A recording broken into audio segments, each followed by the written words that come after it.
Flight ഒക്കെ നമ്മൾ യാത്ര ചെയ്യുമ്പോൾ എല്ലാവരുടെയും ഏറ്റവും വലിയൊരു കൺഫ്യൂഷൻ ആണ് എങ്ങനെയാണ് ഫ്ലൈറ്റ് ടിക്കറ്റ്സ് ബുക്ക് ചെയ്യേണ്ടത്. ചിലർ ട്രാവൽ ഏജന്റ് വഴിയായിരിക്കാം, ഇല്ലെങ്കിൽ വെബ്സൈറ്റ് വഴി, ഇല്ലെങ്കിൽ നമ്മളൊരു പ്രത്യേക ദിവസം നോക്കിയിട്ടാണോ, എങ്ങനെയാണ് ഒരു നല്ല റേറ്റ് കിട്ടുക?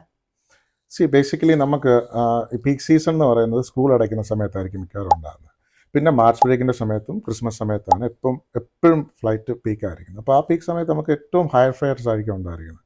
നമുക്ക് ബുക്ക് ചെയ്യാനായിട്ടുള്ള പല വഴികളുണ്ട്. ഒന്ന്, നമുക്ക് എയർലൈൻസിൻ്റെ ഒഫീഷ്യൽ വെബ്സൈറ്റ് വഴി ബുക്ക് ചെയ്യാം. അങ്ങനെ ബുക്ക് ചെയ്യുമ്പോഴത്തേനും പല സമയത്തും ഈ വെബ്സൈറ്റ് പ്രൊമോഷൻസ് ഉണ്ടാകും. അപ്പോൾ ഒത്തിരി ഡിസ്കൗണ്ടഡ് ഫെയർ ചിലപ്പം നമുക്ക് എയർലൈൻ്റെ വെബ്സൈറ്റിൽ നിന്ന് കിട്ടും. പിന്നെ അല്ലെങ്കിൽ നമുക്ക് ട്രാവൽ ഏജൻസിനെ വിളിച്ച് ബുക്ക് ചെയ്യാം. അപ്പോൾ അവർക്ക് ഒരു സ്പെഷ്യൽ ഫെയർസ് നമ്മൾ എയർലൈൻസ് തന്നെ കൊടുക്കുന്നുണ്ട്. അപ്പോൾ അതിൽ നിന്നുള്ള കുറച്ച് ഫെയർസ് നമുക്ക് കിട്ടും.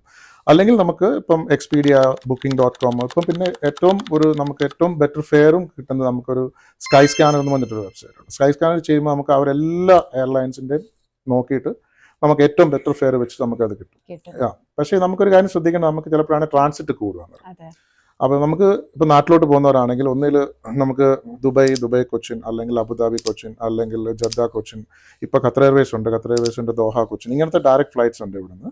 അപ്പോൾ അതിൽ പോകുകയാണെങ്കിൽ ചിലപ്പോഴാണ് ഡെഫിനറ്റ്ലി നമുക്ക് ഫെയർ കൂടും. പക്ഷേ ഓൾവേസ് വയ US ഫെയർ കുറവായിരിക്കും. പിന്നെ നമുക്ക് ട്രാൻസിറ്റ് കൂടുമ്പോഴത്തേനും പക്ഷേ നമുക്ക് ബെറ്റർ ഫെയർ കിട്ടും. പക്ഷേ അപ്പം നമ്മുടെ ടൈമിൽ നമ്മൾ കോംപ്രമൈസ് ചെയ്യേണ്ടി വരും. ചിലപ്പോഴാണ് ഒരു 40 hours വരെ നമുക്ക് എടുത്തുകൊണ്ട് വരും.